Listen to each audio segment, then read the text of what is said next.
Shalom buat kita semua. Bapak Ibu, saudara-saudara sekasih, selamat datang dan selamat beribadah. Hari ini 1 Maret 2026, di mana minggu hari ini adalah Minggu Reminiscere, yang artinya, ingatlah segala rahmat-Mu dan kasih setiamu ya Tuhan. Di mana tema minggu kita hari ini adalah, kasih Allah akan besar akan dunia ini. Untuk itu Bapak Ibu, saudara-saudari, sebelum kita memulai ibadah penyembahan, mari kita rendahkan hati dan menyerahkan diri dengan bersatu teduh sejenak.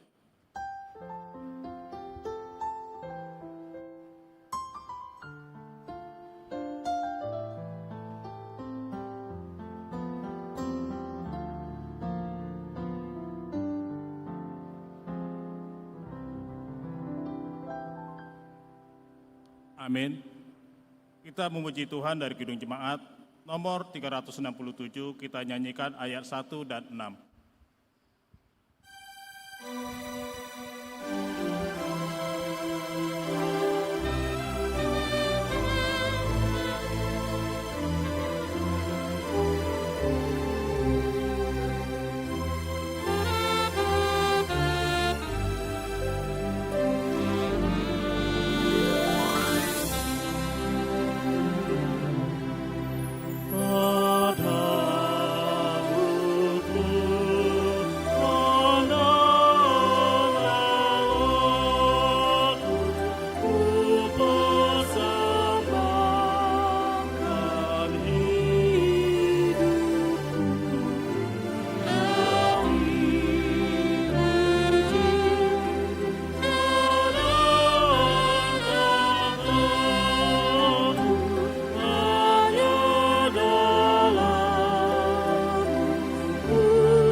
Di dalam nama Allah Bapa dan Anak-Nya Tuhan Yesus Kristus dan Roh Kudus sekali langit dan bumi.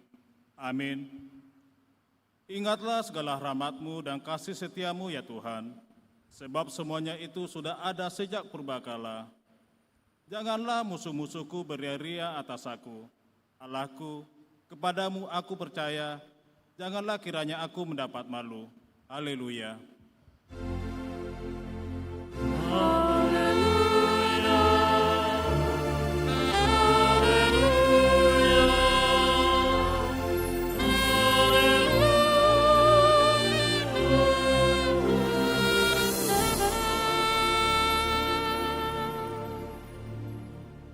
Kita berdoa. Ya Tuhan Allah Bapa kami di surga, kami mengucapkan syukur dengan segenap hati kami, karena Engkau telah menyerahkan anak-Mu yang tunggal pada maut demi menebus kami, agar semua yang percaya kepadanya tidak binasa, melainkan beroleh hidup yang kekal. Peliharalah hidup kami ya Bapa, di dalam anak-Mu Yesus Kristus Tuhan kami. Ampunilah segala dosa oleh karena pengorbanan bagi kami. Dengarkanlah doa kami dalam pengasihan anak-Mu Yesus Kristus Tuhan kami. Amin. Jemaat silakan duduk. Kita memuji Tuhan dari pelengkap Kidung Jemaat nomor 179, kita nyanyikan ayat 1 sampai 2.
Firman Tuhan sebagai penurut khotbah pada Minggu Reminiscere yang tertulis dalam Yeremia pasal 31 ayat 31 sampai 34. Yeremia pasal 31 ayat 31 sampai 34.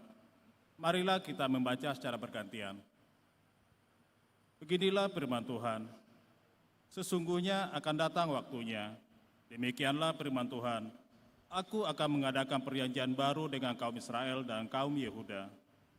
Bukan seperti perjanjian yang telah kau lakukan dengan nenek moyang mereka pada waktu aku memegang tangan mereka untuk membawa mereka keluar dari tanah Mesir. Perjanjianku itu telah mengikat ingkari, meskipun aku menjadi Tuhan yang berkuasa atas mereka. Demikianlah firman Tuhan. Tetapi beginilah firman yang kuadakan dengan kaum Israel sesudah waktu itu. Demikianlah firman Tuhan, aku akan menaruh Tauratku dalam batin mereka dan menuliskannya dalam hati mereka.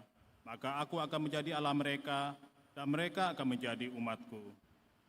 Dan tidak usah lagi orang mengajar sesamanya atau mengajar saudaranya dengan mengatakan, kenakanlah Tuhan, sebab mereka semua besar kecil akan mengenal aku.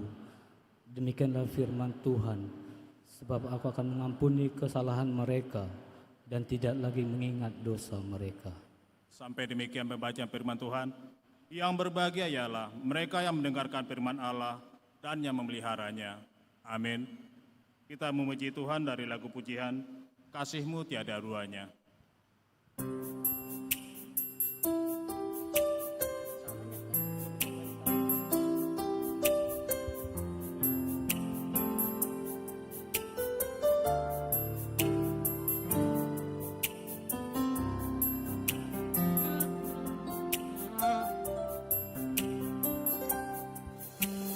Belum pernah ada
Bapak, Ibu, saudara-saudari terkasih, di dalam perjalanan hidup kita selama 1 minggu ini, banyak perbuatan kita yang sengaja maupun tidak sengaja yang telah mendukakan hati sesama, terlebih mendukakan hati Tuhan. Saat ini, kita diberikan kesempatan untuk mengakui dan menyesali dosa-dosa kita di hadapan Tuhan. Marilah kita berdoa dalam hati kita masing-masing.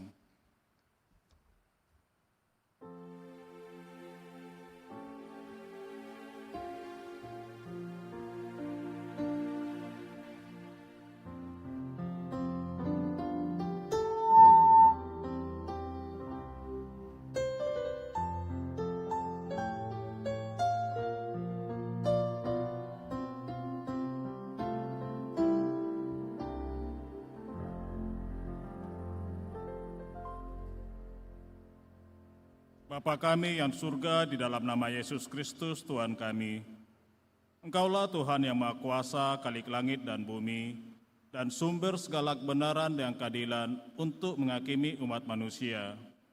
Kami datang bersembah sujud di hadapan-Mu untuk menyesali dosa dan pelanggaran kami terhadap hukum-Mu.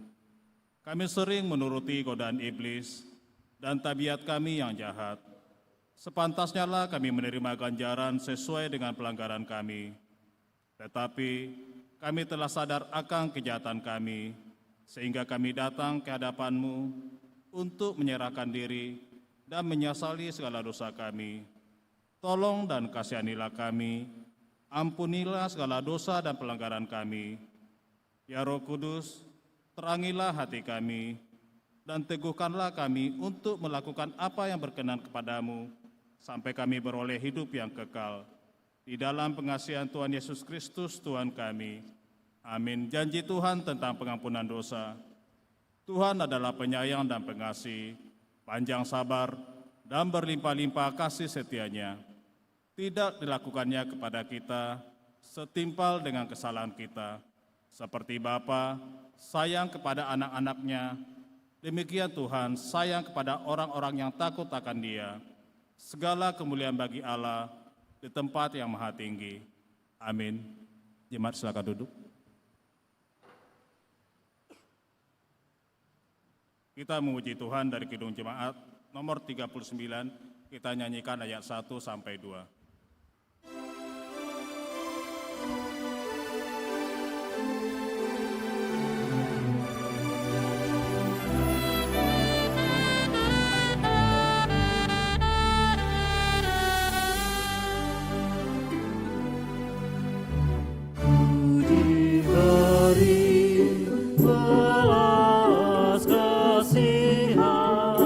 Walau terlayan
Jemaat yang terkasih, marilah kita mendengarkan hukum Tuhan sebagai petunjuk hidup baru yang tertulis dalam hukum Taurat ke-5 dan ke-6. Dan maksudnya, beginilah hukum Tuhan. Hukum Taurat ke-5, hormatilah ayahmu dan ibumu, supaya lanjut umurmu di tanah yang diberikan Tuhan Allahmu kepadamu. Maksudnya, kita harus hormat dan mengasihi Allah. Sebab itu, jangan memandang rendah orang tua kita atau pemerintah atau orang yang lebih tua dari diri kita. Jangan menimbulkan kemarahan dan kegelisahan hati mereka, tetapi hendaklah kita bersikap sopan dan kasih kepada mereka, mengenal hati mereka serta menolong mereka di masa tuanya, karena Allah menginginkan kita hidup dalam hubungan keluarga yang damai dan sejahtera. Hukum Taurat ke-6, jangan membunuh. Maksudnya, kita harus hormat dan kasih kepada Allah, sebab itu jangan mengancam dan menyakiti hati sama manusia.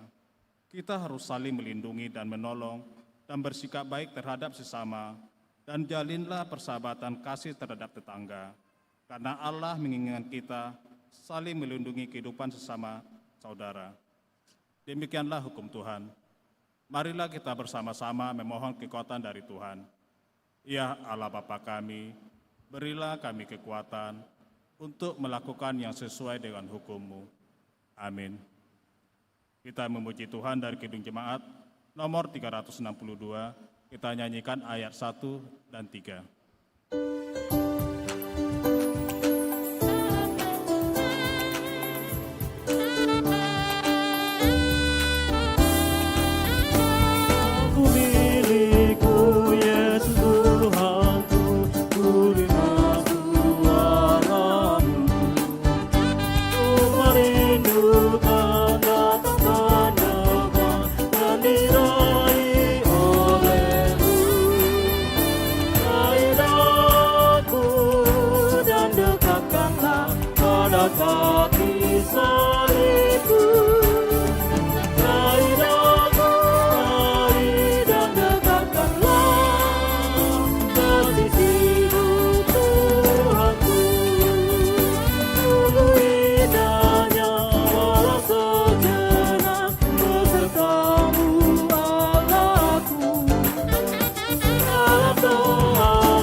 Marilah kita bersaksi, mengikrarkan pengakuan iman kita bersama jemaat pada segala abad seluruh dunia. Bersama-sama, aku percaya kepada Allah, Bapa yang Maha Kuasa, Khalik langit dan bumi. Aku percaya kepada Yesus Kristus, Anaknya yang tunggal Tuhan kita, yang dikandung daripada Roh Kudus, lahir dari anak darah Maria, yang menderita di bawah pemerintahan Pontius Pilatus, disalibkan, mati dan dikuburkan, turun ke dalam kerajaan maut. Pada hari yang ketiga, bangkit pula dari antara orang mati, naik ke surga, duduk sebelah kanan Allah Bapa yang Maha Kuasa, dan akan datang dari sana untuk menghakimi orang yang hidup dan yang mati. Aku percaya kepada Roh Kudus, gereja yang kudus dan am, persekutuan orang kudus, pengampunan dosa, kebangkitan daging, dan hidup yang kekal. Amin. Jemaat silakan duduk. Untuk menyambut pemberitaan firman Tuhan, marilah kita bernyanyi dari Kidung Jemaat nomor 324, kita nyanyikan ayat 1 sampai 3.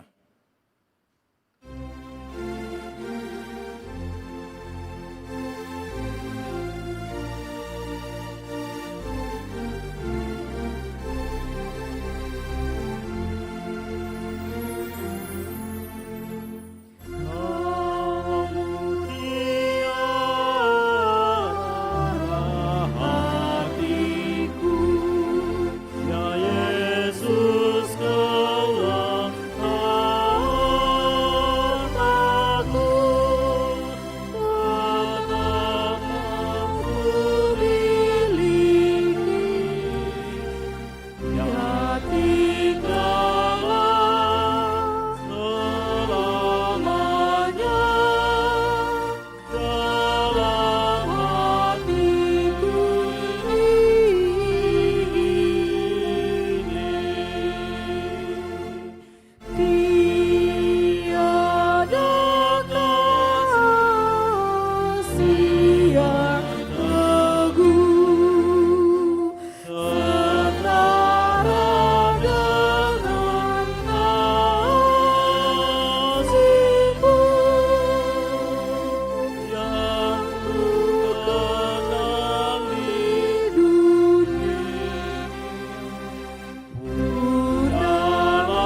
kita berdoa. Kami mohon di dalam Yesus Kristus Tuhan kami, biarlah Bapa mengutus Roh Kudus untuk mencerahi hati dan pikiran kami, supaya Roh Kudus itu yang menuntun kami, membimbing kami untuk mengerti kehendak dan rencana Bapa melalui firman yang akan diberitakan di tempat ini. Di dalam nama Tuhan Yesus Kristus, biarlah Engkau menguasai hati dan pikiran kami. Amin. Shalom bagi kita semua, Bapak Ibu Saudara yang dikasihi dalam Tuhan Yesus Kristus. Firman Tuhan yang menyapa kita pada minggu Reminiscer pada saat ini dengan tema kasih Allah besar akan dunia ini. Kita lihat dalam teks khotbah kita dalam Yohanes pasal yang ketiga, ayat yang pertama sampai dengan ayat yang ke-17. Saya akan membacakan untuk kita semuanya. Adalah seorang Farisi yang bernama Nikodemus, seorang pemimpin agama Yahudi. Ia datang pada waktu malam kepada Yesus dan berkata, "Rabi, kami tahu bahwa engkau datang sebagai guru yang diutus Allah. Sebab tidak ada seorang pun yang dapat mengadakan tanda-tanda yang engkau adakan itu, jika Allah tidak menyertainya." Yesus menjawab, katanya, "Aku berkata kepadamu, sesungguhnya jika seorang tidak dilahirkan kembali, ia tidak dapat melihat kerajaan Allah." Kata Nikodemus kepadanya, "Bagaimanakah mungkin seorang dilahirkan kalau ia sudah tua? Dapatkah ia masuk kembali ke dalam rahim ibunya dan dilahirkan lagi?" Jawab Yesus, "Aku berkata kepadamu, sesungguhnya jika seorang tidak dilahirkan dari air dan roh, ia tidak dapat masuk ke dalam kerajaan Allah. Apa yang dilahirkan dari daging adalah daging, dan apa yang dilahirkan dari roh adalah roh. Janganlah engkau heran karena aku berkata kepadamu, kamu harus dilahirkan kembali. Angin bertiup kemana ia mau, dan engkau mendengar bunyinya, tetapi engkau tidak tahu dari mana ia datang atau kemana ia pergi. Demikianlah halnya dengan tiap-tiap orang yang lahir dari roh." Nikodemus menjawab, katanya, "Bagaimanakah mungkin hal itu terjadi?" Jawab Yesus, "Engkau adalah pengajar Israel, dan engkau tidak mengerti hal-hal itu? Aku berkata kepadamu, sesungguhnya kami berkata-kata tentang apa yang kami ketahui, dan kami bersaksi tentang apa yang kami lihat, tetapi kamu tidak menerima kesaksian kami. Kamu tidak percaya waktu aku berkata-kata dengan kamu tentang hal-hal duniawi. Bagaimana kamu percaya kalau aku berkata-kata dengan kamu tentang hal-hal surgawi? Tidak ada seorang pun yang telah naik ke surga selain daripada Dia yang telah turun dari surga, yaitu Anak Manusia. Dan sama seperti Musa meninggikan ular di padang gurun, demikian juga Anak Manusia harus ditinggikan, supaya setiap orang yang percaya kepadanya beroleh hidup yang kekal. Karena begitu besar kasih Allah akan dunia ini, sehingga Ia telah mengaruniakan anaknya yang tunggal, supaya setiap orang yang percaya kepadanya tidak binasa, melainkan beroleh hidup yang kekal. Sebab Allah mengutus anaknya ke dalam dunia bukan untuk menghakimi dunia, melainkan untuk menyelamatkannya oleh Dia." Demikian pembacaan firman Tuhan. Bapak Ibu Saudara yang dikasihi dalam Tuhan Yesus Kristus, tema khotbah kita mengajak kita melihat bagaimana besarnya kasih Allah akan dunia ini. Lalu kita berhadapkan dengan nama minggu kita, yaitu Minggu Reminiscer, yang mempunyai pengertian, ingatlah rahmat dan kasih setiamu ya Tuhan. Lalu kita melihat dalam teks khotbah kita yang diperhadapkan dengan intisari khotbah ini nanti yang berpuncak kepada ayat yang ke-16. Karena begitu besar kasih Allah akan dunia ini sehingga Dia telah mengaruniakan anaknya yang tunggal, supaya setiap orang yang percaya kepadanya tidak binasa melainkan beroleh hidup yang kekal. Bapak Ibu Saudara yang dikasihi dalam Tuhan Yesus Kristus, kalau kita melihat dari judul yang disampaikan kepada kita hari ini yang disajikan, maka kita melihat kasih Allah besar akan dunia ini. Kata dunia dalam teks kita saat ini menggunakan kata kosmos yang merujuk kepada alam semesta dan segala isinya.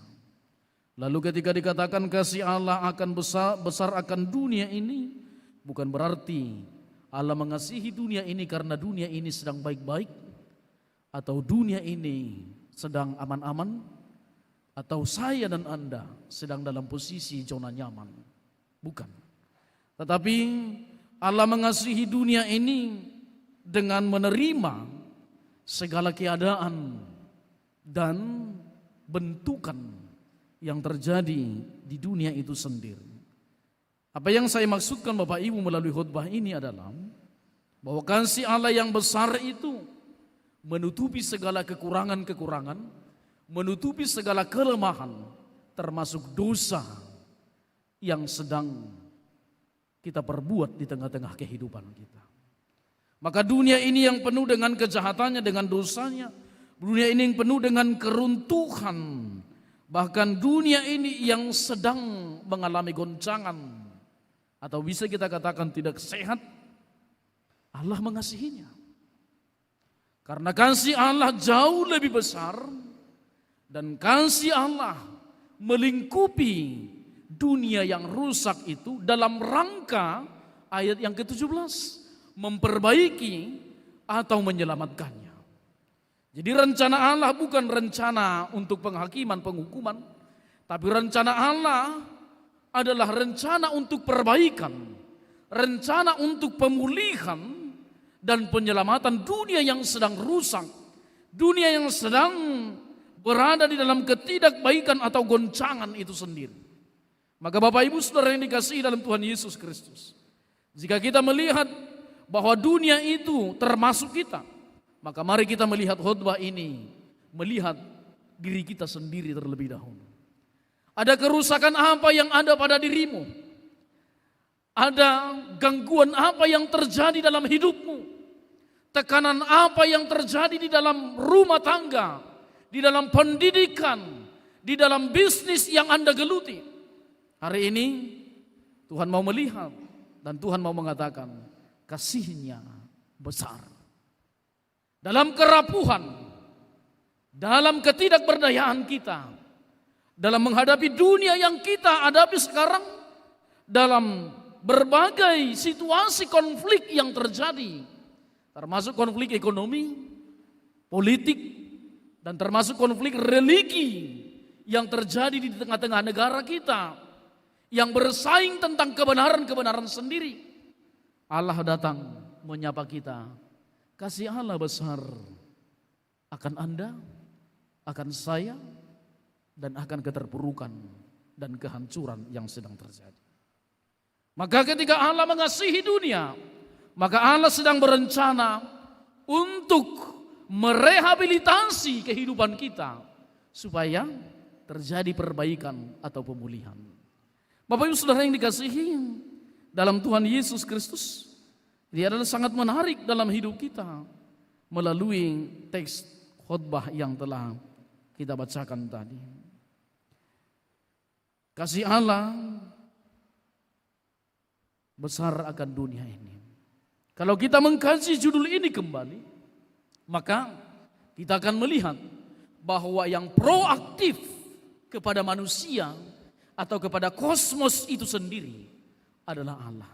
Sehingga Allah yang menjangkau, Allah yang turun berperan serta dalam karya penyelamatan itu. Walaupun kita dalam keadaan yang rusak sekalipun. Sayangnya gereja-gereja pada saat ini cenderung kepada hukum dan hakim. Sehingga kita cenderung mengeluarkan orang-orang yang sedang rusak, mengeluarkan orang-orang yang sedang terpuruk, mengeluarkan orang-orang yang sedang mengalami gangguan kehidupan. Sehingga kita tidak merasa satu komunitas dengan mereka. Tapi hari ini firman Allah mau mengatakan menjangkau itu. Itu sangat menarik lagu kita tadi. Raih daku dan dekatkanlah ke sisimu, kepada kaki salibmu, ke sisimu Tuhanku. Kita menyanyikan lagu itu dan kita berharap bahwa memang apa yang terjadi dalam hidup kita, kita rindu ada raihan Allah, ada sentuhan Allah yang akan mengubah dan menolong kita untuk bangkit dari segala keterpurukan dan beban hidup itu sendiri. Lalu kita masuk kepada teks kita ini Bapak Ibu. Ini adalah teks tentang percakapan Tuhan Yesus dengan Nikodemus. Yang kita tahu bahwa Nikodemus adalah seorang pengajar Yahudi, seorang Sanhedrin yang merupakan teolog pada saat itu dalam masanya. Dan dia orang yang disegani, orang yang punya pengaruh. Lalu datang kepada Tuhan Yesus. Kalau kita baca teks sebelumnya, ini akan membantu kita untuk melihat Nikodemus bagaimana memahami Allah. Teks sebelumnya berbicara tentang yang pertama adalah Yesus dalam perkawinan di Kana. Lalu Yesus melakukan mujizat di sana, di mana air berubah menjadi anggur. Lalu tahap yang kedua, Yesus datang tampil sebagai orang yang kontroversial untuk membersihkan atau menyucikan bait suci. Kenapa? Karena bait suci sudah berubah peran.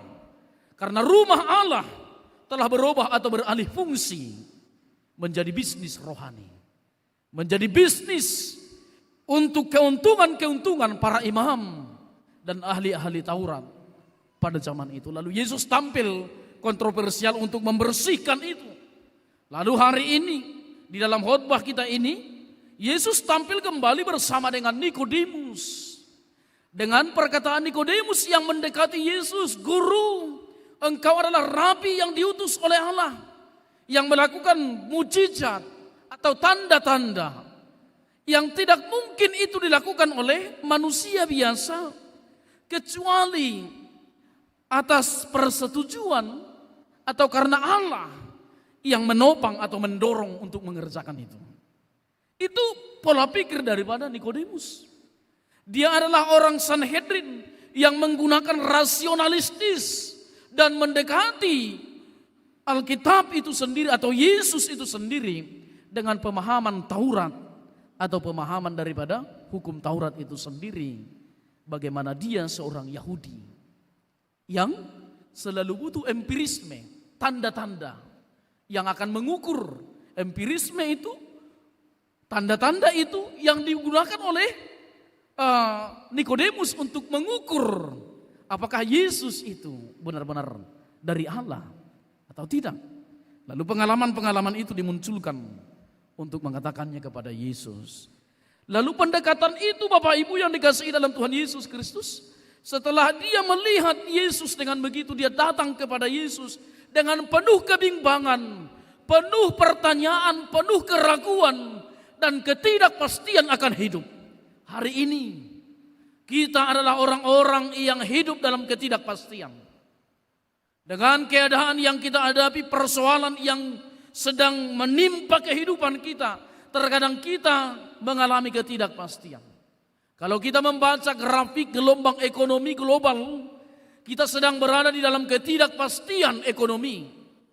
Lalu hari ini apakah kita mampu seperti Nikodemus dengan keterbatasan akal kita untuk berpikir tentang jangkauan masa depan yang akan terjadi dalam kehidupan kita, datang kepada Yesus bertanya tentang pergumulan, keluh kesah, dan penderitaan yang sedang terjadi di dunia ini. Bapak Ibu yang dikasihi dalam Tuhan Yesus Kristus, mari kita melihat itu kembali. Lalu Yesus menjawab dia. Bapak Ibu yang dikasihi, apa jawab Yesus? Ketika seseorang tidak dilahirkan kembali, lahir kembali menjadi pertanyaan dan pergumulan Nikodemus kepada Tuhan Yesus. Lalu dia menjawab Tuhan Yesus, dia katakan, "Guru, apakah mungkin dilahirkan kembali orang yang sudah tua masuk kembali kepada rahim ibunya?" Dia mencoba mendekati Yesus dengan rasionalistisnya. Dia tidak menyadari bahwa bertemu dengan Allah, kita harus meletakkan rasio kita di bawah kehendak Allah. Terkadang kita susah berjumpa dengan Tuhan, kita susah mengenal kehendak Allah dalam kehidupan kita, karena kita menempatkan rasio kita di atas iman kita. Hari ini Bapak Ibu, pertemuan Nikodemus dengan Yesus mengajar kita supaya kita meletakkan dasar berpikir akal kita ini, akal budi kita ini di bawah iman kita, di bawah otoritas Allah di tengah-tengah kehidupan kita. Kegagalan kita memahami Allah ketika kita mendekatinya dengan rasionalistis, sehingga kita akan meragukan kuasa, kehendak, firman, dan kepastian yang ditetapkan oleh Allah atas hidup manusia. Bapak Ibu Saudara yang dikasihi dalam Tuhan Yesus Kristus, kita melihat itu pertanyaan Nikodemus itu dengan menggunakan pikiran-pikiran medis atau pikiran-pikiran biologis. Dia berpikir lahir kembali itu hanya dengan berpikir rasionalistis berarti masuk ke rahim ibu, kata kembali yang digunakannya.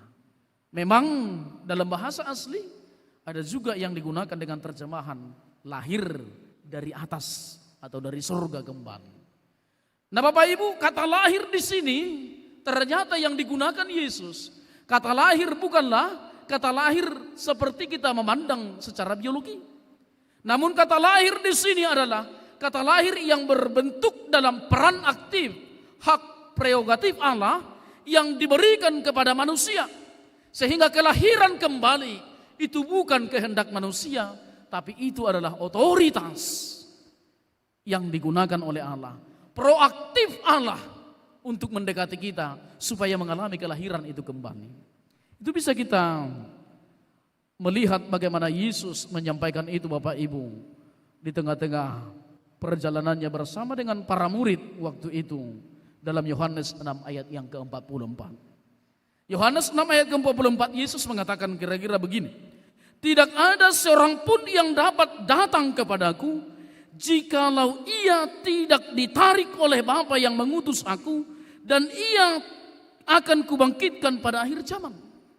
Jadi tidak ada seorang pun yang datang kepada Bapa, yang kepada Yesus, kalau dia tidak ditarik oleh Bapa. Itu artinya bahwa itu adalah peran aktif Allah. Jadi seorang bapak gereja Agustinus mengatakan, dikatakan demikian, bahwa manusialah yang pasif, tapi Allah yang proaktif untuk melakukan penyelamatan bagi dunia, bagi kita, bagi manusia yang berdosa itu. Lalu Bapak Ibu yang dikasihi dalam Tuhan Yesus Kristus, kita melihat kembali, kalaulah Yesus mengatakan kalau tidak dilahirkan kembali, namun Yesus menyebut kelahiran itu dua, dilahirkan dalam daging, dalam air, dan dilahirkan dalam roh. Ada beberapa pandangan yang mendekati ini.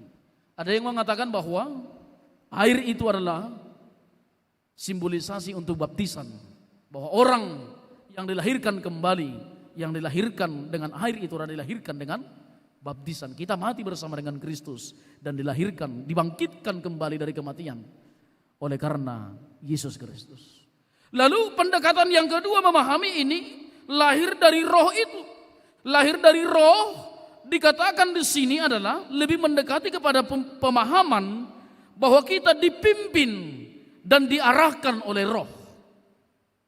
Sehingga hidup kita ini dikendalikan atau diambil alih oleh Roh Kudus itu sendiri. Sehingga nanti kita akan berkata dalam kehidupan kita, sebagaimana Galatia pasal yang kedua ayat 20 itu yang menyatakan demikian. Namun aku hidup tetapi bukan aku lagi. Namun aku hidup tetapi bukan lagi aku sendiri yang hidup, melainkan Kristus yang hidup di dalam aku. Artinya bahwa hidup kita ini bukan lagi atas otoritas kita, namun kita sudah bertindak atas otoritas Allah. Sehingga tanpa sadar kita melakukan kehendak Allah. Atau bahasa netralnya begini, tanpa sadar kita melakukan yang baik. Bapak Ibu masih sadar melakukan yang baik? Sehingga perbuatan baik itu buah daripada pertemuan dengan Roh Kudus itu sendiri. Buah dari penguasaan dan pengendalian Roh Kudus itu sendiri. Sehingga orang yang dipenuhi dengan Roh Kudus, yang sudah hidup lahir dalam roh tadi, yang sudah menerima Roh Kudus itu memimpin dirinya, itu otomatis melakukan buah-buah roh. Itu otomatis bertindak dalam kebaikan, namun dalam standar Alkitab, bukan standar dunia. Dia kan reaktif dengan itu. Sehingga dia tidak sadar kalau dia sedang berbuat baik. Sayangnya kita sekarang ini masih banyak merasa bahwa kita sedang berbuat baik. Nah, kalau Roh Kudus yang bekerja, dia merasa bahwa dia tidak berbuat baik. Dia tidak sedang melakukan itu karena Roh Kudus yang melakukan itu. Nah, Bapak Ibu yang dikasihi dalam Tuhan Yesus Kristus, ada yang berikut yang kita lihat dalam teks ini. Lalu ketika Yesus telah menjawab berdebat dengan Nikodemus, ada satu hal yang kita lihat dari Nikodemus. Ketika Nikodemus gigih mempertahankan akal sehatnya untuk memahami rahasia Allah dalam kelahiran kembali, dalam kelahiran dalam air dan roh, maka dia terbentur. Tetapi satu hal yang menarik, pertemuan dengan Yesus tidak pernah sia-sia. Kita akan melihat dalam Yohanes pasal yang ke-19 ayat yang ke-39. Bagaimana Nikodemus kembali tampil dalam kematian Tuhan Yesus. Ketika Yesus sudah meninggal dunia lalu diturunkan dari salib itu, lalu datang Nikodemus juga ikut serta membawa minyak untuk melakukan mumi kepada Tuhan Yesus Kristus. Dia memberikan yang terbaik, melakukan peminyakan itu kepada Tuhan Yesus sebagai, atau kita katakan itu adalah bagian dari mumi atau pengafanan Tuhan Yesus yang dilakukan oleh Nikodemus dengan membawa minyak mur dan minyak gaharu. Dalam teks itu kalau kita baca di sana, minyak mur dan minyak gaharu dipahami sebagai minyak yang berharga, yang berkualitas tinggi di tengah-tengah zaman itu. Lalu itu yang dipersembahkan oleh Nikodemus.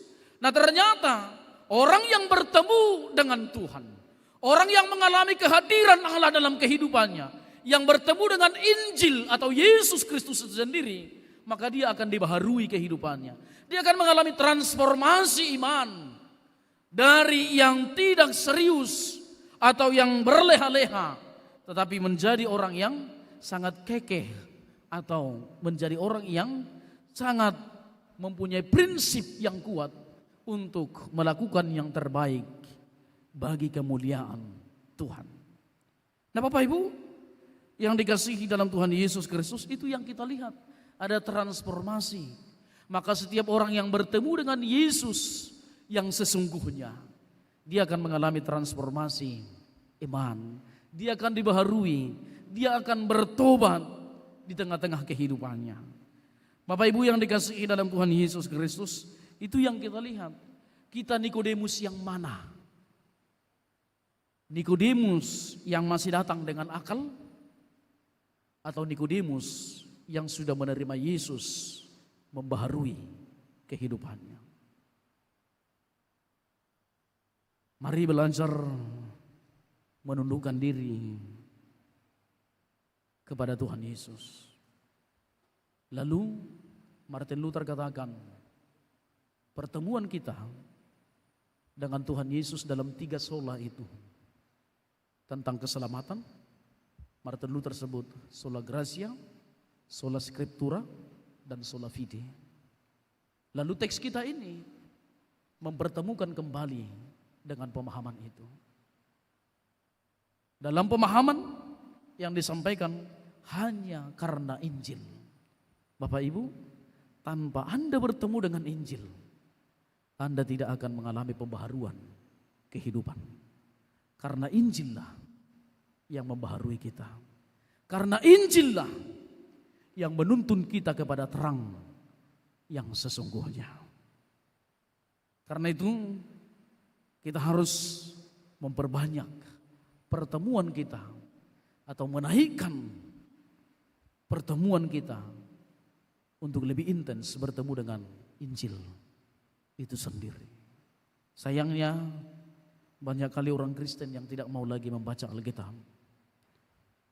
Banyak orang Kristen yang sudah mendownload aplikasi Alkitab tapi tidak pernah dibuka untuk bertemu dengan Yesus dalam keheningan atau dalam doa dan ritual kehidupan. Bapak Ibu Saudara yang dikasihi dalam Tuhan Yesus Kristus, kita melihat kembali tadi Yesus dalam kasihnya ke dunia ini, dia merancang keselamatan. Lalu kita melihat dalam teks di mana teks khotbah kita ini di ayat yang ke-14. Dan sama seperti Musa meninggikan ular di padang gurun, demikian juga anak manusia harus ditinggikan, supaya setiap orang yang percaya kepadanya beroleh hidup yang kekal.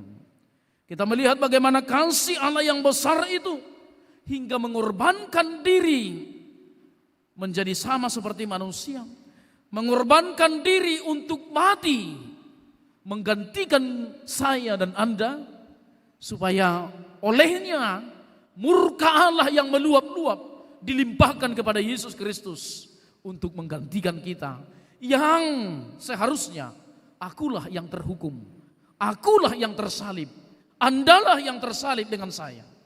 Tapi Yesus menggantikan itu supaya kepada dia ditimpakan semua kemurkaan Allah yang menyala-nyala itu. Lalu kita melihat di sini dikatakan bahwa sama seperti ular di padang gurun, ular tembaga. Ini Yesus melihat dan mengingatkan kembali kepada Nikodemus tentang peristiwa yang terjadi di kitab Bilangan tentang perjalanan bangsa Israel, yaitu di Bilangan 21 ayat ke-4 sampai ke-9. Di mana dalam konteks kitab Bilangan itu bangsa Israel menggerutu kepada Musa, bersungut-sungut kepada Allah karena mereka sedang kehausan dan kelaparan dalam perjalanan. Sehingga mereka menghujat, bahkan mereka katakan kepada Musa, "Mengapakah engkau membawa kami keluar dari Mesir kalau untuk membunuh kami di padang gurun ini?" Karena makanan tidak ada, minuman tidak ada waktu itu. Namun apa yang terjadi Bapak Ibu yang dikasihi? Yesus mau mengarahkan bahwa terkadang sungut-sungut kita, gerutu kita, itulah yang membunuh komunikasi kita dengan Allah dan pengertian kita, pengenalan kita akan Tuhan. Terkadang penderitaan yang kita miliki meruntuhkan iman kita percaya kepada Tuhan. Meruntuhkan persekutuan kita selama ini bersama dengan Tuhan. Sehingga kita tidak melihat Allah yang besar, tapi kita melihat penderitaan, pergumulan yang besar. Namun hari ini kita dibalikkan. Lihatlah Allah yang besar di dalam pergumulan yang besar. Maka pergumulan itu akan berubah menjadi pergumulan yang kecil. Persoalan yang besar itu akan berubah menjadi persoalan yang kecil. Sebab di dalam Allah ada jalan dan ada jawaban. Bapak Ibu sekalian, dalam Tuhan Yesus Kristus, Ini yang kita lihat. Kalaulah bangsa Israel dalam perjalanan di padang gurun itu mati karena Allah menurunkan ular tedung untuk mematuk mereka, dengan bisa ular itu maka mereka mati. Lalu Allah mengasihani mereka ketika mereka bertobat dan ketika mereka minta ampun.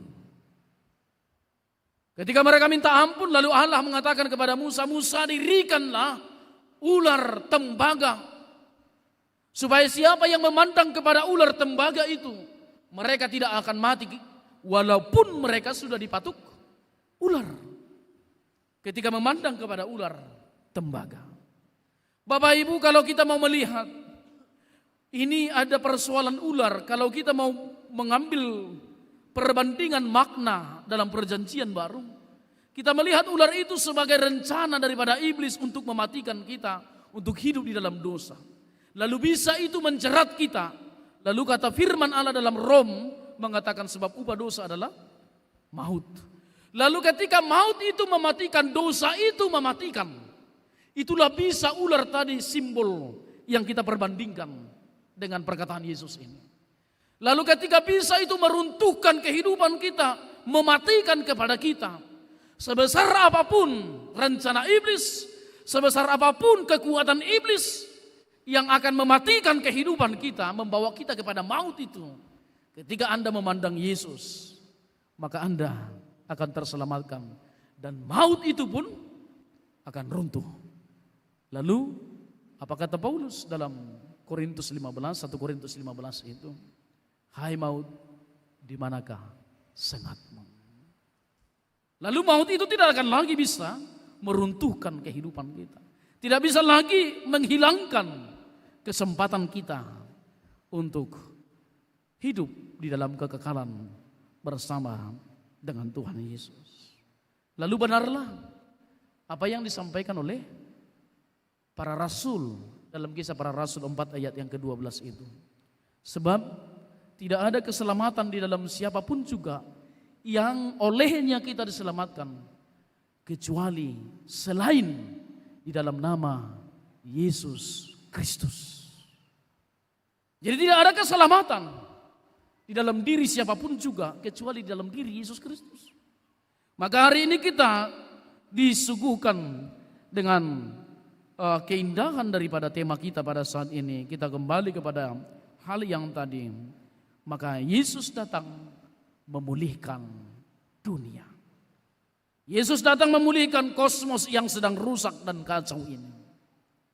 Bapak Ibu, Yesus datang untukku yang sedang rusak dan untuk kamu yang sedang kacau dalam hidupnya. Amin. Kita berdoa.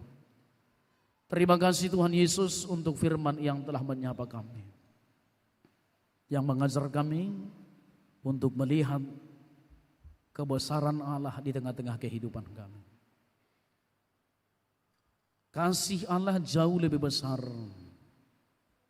daripada kegagalan, kehancuran, keterpurukan, dan beban kehidupan kami. Karena itu kami mohon Tuhan, supaya dengan firman-Mu digenapi di tengah-tengah kehidupan kami. Pulihkanlah kami.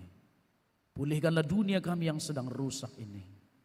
Pulihkanlah komunitas kami, agar gereja-Mu menjadi saluran berkat Allah dan saluran keselamatan bagi dunia ini. Supaya kami mampu menjadi pewarta karya dan rencana penebusan Allah melalui pola dan gaya kehidupan kami di tengah-tengah dunia yang sedang penuh dengan berbagai macam persoalan. Karena itu kami mohon Tuhan Yesus, mungkin di tengah-tengah kami ini hari ini ada banyak pergumulan-pergumulan yang dialami. Apakah penyakit, apakah persoalan rumah tangga, persoalan studi, dan persoalan-persoalan yang menyangkut dalam relasi emosional kami di tengah-tengah kehidupan ini. Kami mohon biarlah Roh Kudus memimpin kami, agar kami berbuah yang terbaik, agar kami mampu menjadi Nikodemus yang telah bertemu dengan Yesus dan mengalami pertemuan iman yang sesungguhnya dengan Injil itu sendiri, yang berbuah dan melakukan yang terbaik bagi Tuhan. Ajar kami tidak fokus kepada penderitaan, sebab salib penderitaan itu adalah wujud daripada kemenangan dan keselamatan. Jikapun penderitaan terjadi, yakinkan kami bahwa di situ Allah sedang merancang keselamatan. Dalam nama Tuhan Yesus kami berdoa. Amin. Kita lanjutkan acara kita. Kita bernyanyi.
Firman Tuhan yang mengantar kita untuk memberi persembahan kepada Tuhan tertulis di dalam Mazmur pasal yang keempat ayat yang ke-6. Persembahkanlah kurban yang benar dan percayalah kepada Tuhan. Demikian firman Tuhan, kita serahkan persembahan kita.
Kita serahkan persembahan kita kepada Tuhan, kita berdoa.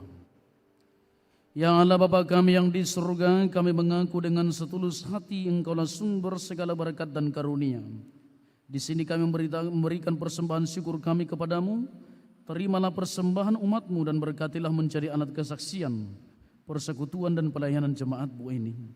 Jadikanlah hidup kami persembahan yang berkenan kepadamu, dan pakailah hidup kami untuk turut menghadirkan tanda-tanda kerajaan-Mu di seluruh dunia ini, kasih, keadilan, damai sejahtera, dan sukacita. Bukalah hati kami oleh Roh Kudus-Mu, agar kami senantiasa mengucapkan syukur kepadamu. Di dalam nama Yesus Kristus Tuhan kami. Amin. Aku bawa dan berikan persembahanku pada Yesus, pada Tuhan Juru Selamatku. Bapa kami yang di surga, dikuduskanlah nama-Mu. Datanglah kerajaan-Mu, jadilah kehendak-Mu di bumi seperti di surga. Berikanlah kami pada hari ini makanan kami yang secukupnya, dan ampunilah kami akan kesalahan kami, seperti kami juga mengampuni orang yang bersalah kepada kami. Dan janganlah membawa kami ke dalam pencobaan, tetapi lepaskanlah kami dari yang jahat.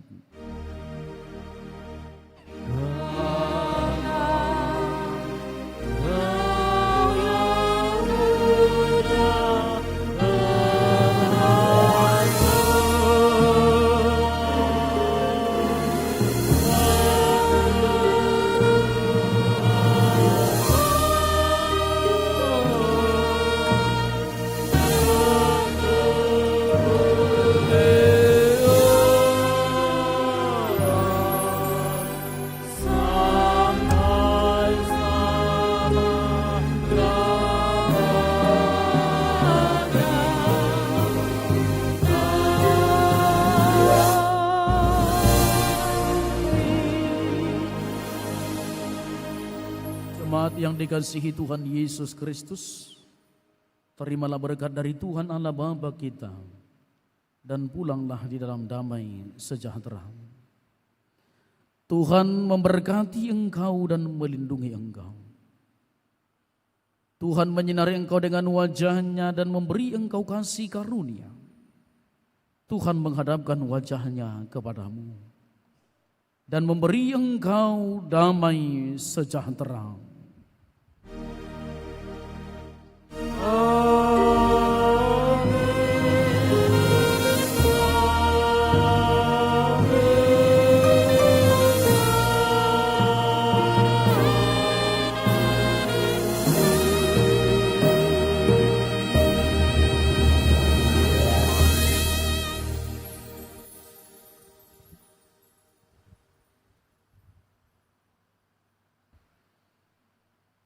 Shalom Bapak Ibu, selamat hari Minggu.